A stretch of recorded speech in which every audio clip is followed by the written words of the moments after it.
Hello friends, আমি Sandeep and আপনারা দেখছেন লার্নিং দুনিয়া 2.0 ইউটিউব চ্যানেল। তো ফ্রেন্ডস, আবারও কিন্তু আপনারা যারা অর্গানাইজার টিচার বা সংগঠক শিক্ষক নিয়োগ প্রক্রিয়ার সাথে যুক্ত চাকরি প্রার্থী রয়েছে তাদের জন্য আজকের এই ছোট্ট এবং আর্জেন্ট ভিডিওটা কিন্তু ক্রিয়েট করা। তো আপাতত আপনাদের জন্য একটি বিরাট বড় গুড নিউজ কিন্তু প্রোভাইড করতে চলেছে আজকের ভিডিওটির মাধ্যমে। গুড নিউজটা কি? গুড নিউজটা হচ্ছে অলরেডি কিন্তু ফ্রেন্ডস আপনারা বুঝতেই পারছেন যে এসএসসি অর্থাৎ স্কুল সার্ভিস কমিশনের আমাদের 2016 সালের নবম দশম একাদশ দ্বাদশের যে প্যানেল রয়েছে সম্পূর্ণ প্যানেল বাতিলের নির্দেশিকা কলকাতা হাইকোর্ট কিন্তু দিয়ে দিয়েছে। তো সেই কারণে হিউজ সংখ্যক চাকরি প্রার্থীদের কিন্তু চাকরি বাতিলের একটা বিরাট বড় রব কিন্তু উঠেছে। চাকরি বাতিল হবে কি হবে না সেই নিয়ে আমরা পার্সোনাল কোনো ওপিনিয়ন জানাতে চাইছি না। সম্পূর্ণ বিষয়টা কিন্তু অবশ্যই কলকাতা হাইকোর্ট বিচারে রেখেছে, তারা কিন্তু অবশ্যই সেই বিষয়টা বিচারে রেখে যা আপডেট দেবে সেটা কিন্তু চাকরি প্রার্থীদেরকে মেনে নিতে হবে। তো এই বিষয়টা থেকে আপনাদেরকে একটা বিরাট বড় সুখবর দিতে চাইছি, সেটা হচ্ছে যে দেখতেই পাচ্ছেন রাজ্যে কিন্তু যে দুর্নীতি হচ্ছিল শিক্ষক নিয়োগ প্রক্রিয়ার ক্ষেত্রে, যে প্রতিটা রিক্রুটমেন্টে আমরা দেখতে পাচ্ছিলাম ধাপে ধাপে দুর্নীতি, সেই দুর্নীতি কিন্তু আর থাকছে না। তো সেক্ষেত্রে অবশ্যই দুর্নীতির যদি অবসান ঘটতে থাকে এইভাবে, তাহলে কিন্তু অর্গানাইজার টিচাররা একদিন নিয়োগ কিন্তু পাবেন, এটা কনফার্ম রয়েছে।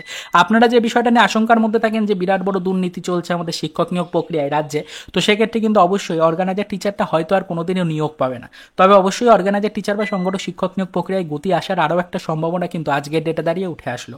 আমরা দেখতে পারলাম 2016 আমাদের এসএলএসটি বলা চলে নবম দশম একাদশ দ্বাদশের যে নিয়োগ প্রক্রিয়া রয়েছে, সেই নিয়োগ প্রক্রিয়ায় চাকরি প্রার্থীদের যে 2016 প্যানেল রয়েছে সেটা সম্পূর্ণরূপে বাতিল করে দেওয়া হলো। সেখানে কিন্তু ম্যাটের যে অবশ্যই কিন্তু আপডেট রয়েছে, সেখানে কিন্তু অবশ্যই আমরা দেখলাম যে কলকাতা হাইকোর্টের পক্ষ থেকে হিউজ সংখ্যক চাকরি প্রার্থীদের চাকরি বাতিলের নির্দেশিকা কিন্তু দেওয়া হলো অলরেডি। সামাজিক গণমাধ্যমে এটা কিন্তু আমরা জানতে পারছি। তবে পরবর্তীতে এই বিষয়ের উপর নজরদারি রাখবো, যদি কোনো তথ্য পাই সেটাও কিন্তু অবশ্যই আমাদের চ্যানেলের মাধ্যমে জানাবো আপনাদেরকে।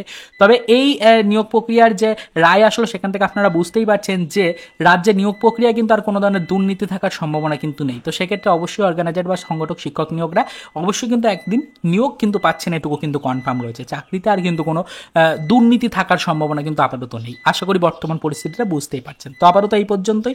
কিছু নতুন তথ্য পাওয়ার কথা ছিল আজকে রাতের দিকে, তবে সেই তথ্যটা পাইনি। আগামীকালকে সেই তথ্যটা আসার কথা রয়েছে। যদি কোনো ইনফরমেশন পাই পরবর্তীতে সেটা আপনাদেরকে জানিয়ে দেবো। তো আপাতত এই পর্যন্তই। তো চলুন দেখা হবে নেক্সট ভিডিওতে পরবর্তীতে এই রিলেটেড কিছু আদার্স অফিসিয়াল আপডেটের সাথে।